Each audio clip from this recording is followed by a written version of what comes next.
Il trattore fermo in mezzo alla strada, la moto che viene sollevata dall'asfalto, i lampeggianti dei soccorsi arrivati nel disperato tentativo di strappare un ragazzo alla morte. Sono immagini che fanno male, quelle dell'incrocio tra via Commisso e via Guidini, a Zero Branco.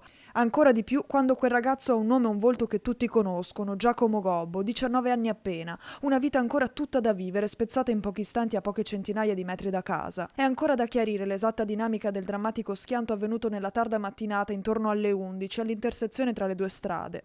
La moto, condotta dal giovane, si è scontrata frontalmente con un trattore dotato di un rimorchio guidata da un 71enne di Preganziol. Secondo le prime ricostruzioni, il mezzo agricolo sarebbe stato impegnato in una manovra di svolta mentre il motociclista stava procedendo in direzione opposta.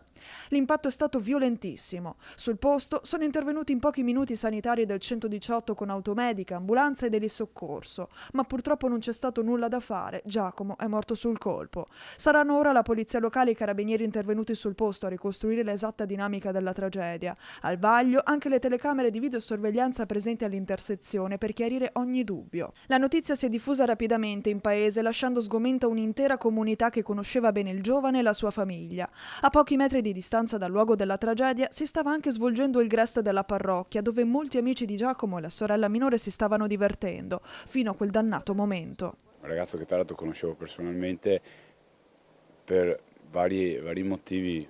Lui personalmente perché è legato alla società di calcio dello Zero Branco, era stato tra l'altro uno dei primi che l'anno scorso si era dato disponibile quando è stata un po' rifondata la società a dare una mano e a mettersi in prima linea, e devo dire dimostrando anche una maturità oltre che una capacità fuori dal comune. E poi perché il papà lavora in ufficio tecnico, è una delle posizioni organizzative dell'ufficio tecnico in ambito di edilizia privata qua in comune a Zero Branco. Giacomo, nato nel novembre del 2006, frequentava l'Università di Ingegneria a Padova e aveva davanti a sé il futuro di un ragazzo di appena 19 anni. Un futuro che si è tragicamente interrotto in pochi istanti, lasciando mamma Lucia, papà Ivano, la sorella Giulia e la fidanzata nel dolore più profondo. Innanzitutto adesso è anche il tempo da una parte del rispetto nei confronti della famiglia e dall'altro comunque è il momento in cui tutta quanta la comunità dovrà un po' iniziare a capire cosa è successo e in qualche modo trovare anche